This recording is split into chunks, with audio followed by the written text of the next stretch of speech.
People say roses represent love. From the minute the rose starts to grow, it's beautiful. Kind of like love in the very beginning.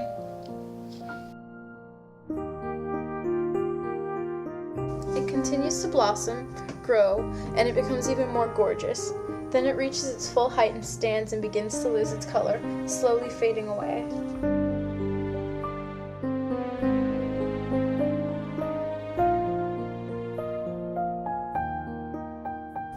Next thing you know, it starts to lose its petals. They fall off one by one, and then it shrinks, hangs, and dies. I guess, just like all love will in the end, somehow.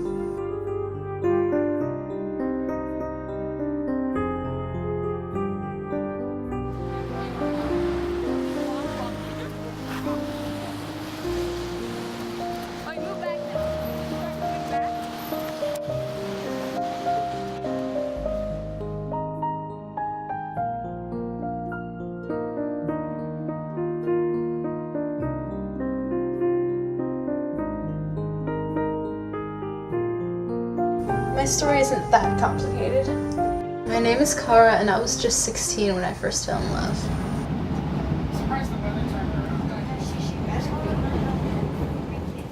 In no way am I a romantic. I don't dream about getting married. I don't have a dress picked out. And the last thing I could afford to do then was be lovesick for a guy. I just hated the superficialness of it all. Valentine's Day? White Day? Who even knows what that is anyway? I could be political and say the intentions behind Valentine's Day are just a big scheme by the government to rob money from lovesick, cheap teenagers through endlessly assorted chocolate and, oh, the horrid Hallmark cards. But I'm not Michael Mann, and this isn't supposed to be some big political rant about capitalism. I just wasn't that type of girl that read Twilight every day.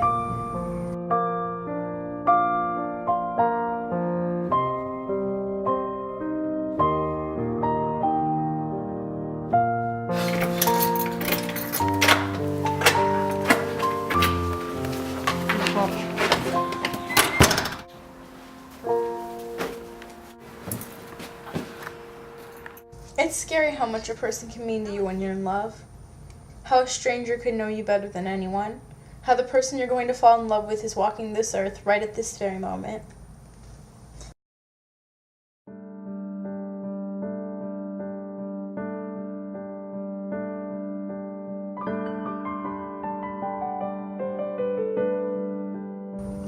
It had only been 2 weeks since I moved to Chicago with my family, and to tell you the truth, I was still getting used to it.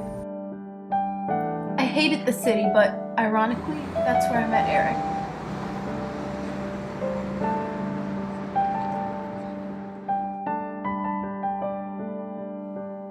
We talked and got to know each other, usually meeting downtown every Thursday. To tell you the truth, I didn't really concentrate on what he said the whole time because I was so caught up in it with his eyes. Which was bizarre considering I had never fallen head over heels in love with a guy since I was like 9 and had a crush on one of the boys from NSYNC. But there was just something about Eric.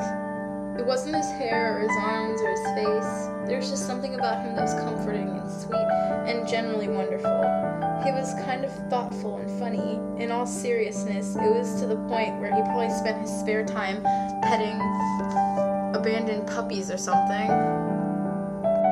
It was like he was just naturally all of that. It's like he was born out of the womb that way.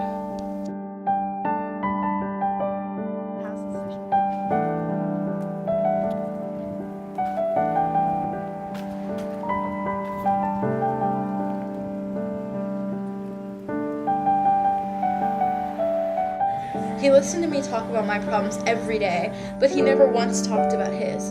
That's the thing about Eric. He's such a nice, sweet person that you on the outside, you only see all the good things, and you're shocked when you see the bad. We would talk about anything. Music, movies, hopes, dreams, books, work. That was Eric's charm. I could talk to him for hours and hours about the most random things and even the most intimate things.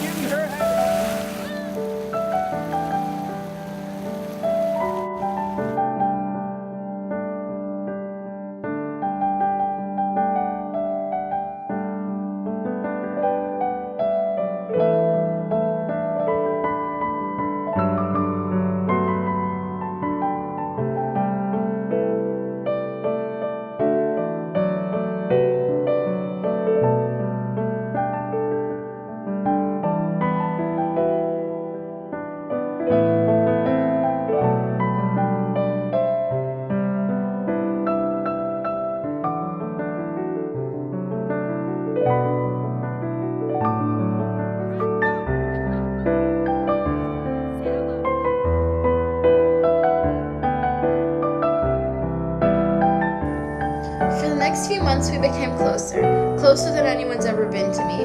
Then finally, I guess we just both fell in love. But despite everything, we went our separate ways. Time passes and people change. We grew apart. It was a slow death. It wasn't because he was a jerk. But I guess it was more because time separated us. The calls became less, the hangouts became less. And soon your heart becomes less than what it was before. I tried calling him. I really did. On our 3rd anniversary, we were supposed to go out to eat. I was excited, but he stood me up. I kept texting him until I realized that I was just acting more and more like one of those girls that boys run away from. Soon enough, you start to regret, and just think of the countless numbers of roses that he gave you, and the way you truly did love each other. We did this last year, which is a great plan, you know. Yeah, I raised our stocks a bunch, so... She has Come in. great potential. Excuse me. I have intern. Okay, come over here. Yeah. Okay, stand next to me. Do you have her She's file? military high school. She has a lot of potential as a journalist, especially. Okay. Yeah, I understand. Did you just graduate? Yes. That's great. How's high school? It was good. Yeah, it's cool. Welcome. Yes. How are you? Sure. Very important. Okay, see you guys later, and yeah, I'll get a take copy. I'm sorry. Okay. I'm sorry. The proposal, please, Sonia. Do you want some coffee? Yes, ma'am. Yeah, I love some coffees. Things get organized? Yep, it's been a crazy day. Okay, what would you like? Cappuccino. Okay, have a good day, Miss Sonia. But now, here in all my 19-year-old glory, I rarely fantasized about anything. I had college and an internship that kept me on my toes for 365 days a year. Yes, even Christmas Eve. My boss is Jewish. So, other than that, I don't know what I should show you.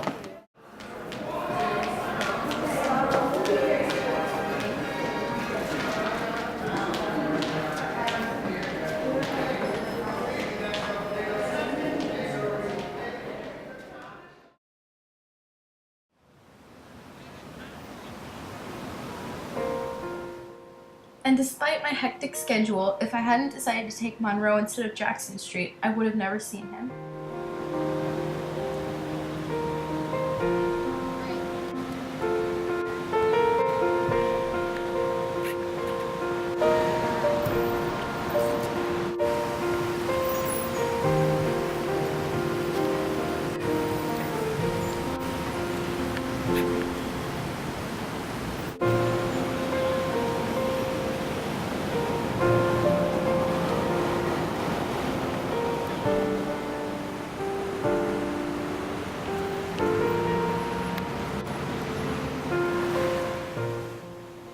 When I saw Eric again in the park, we reconnected.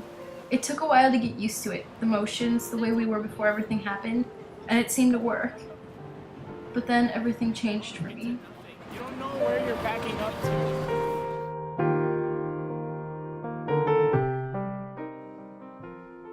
It was a bright sunny day in June. I was back visiting my parents in the suburbs. I got a call that altered the course of my life as I knew it.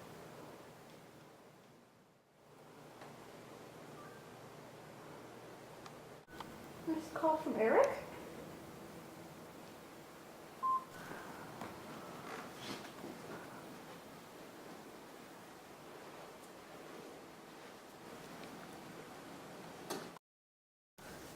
Hello, is this Eric Collins' phone?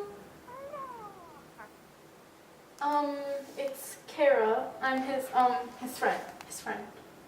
Do I have the wrong number? Is he there? May I speak with him? Wait, what?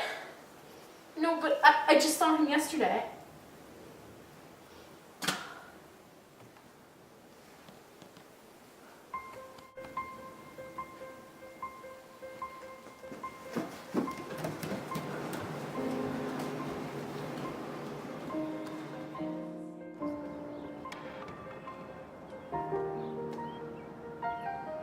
My past, my present, my future, gone in a single moment. I felt like my life crashed down upon me. My emotions, my thoughts, everything, it just all disappeared.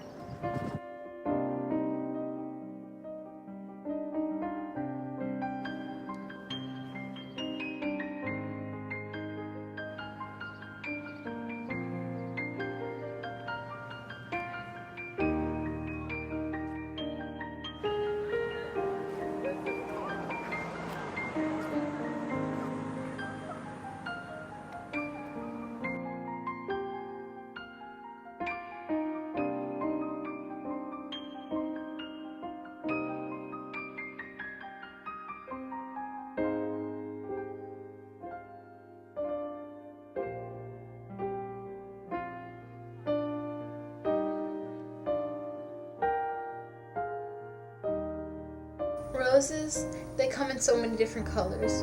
And just like life, there are so many different choices. And a rose, as beautiful as it looks and smells in the beginning, it'll die out eventually. Just like all love eventually will in the end.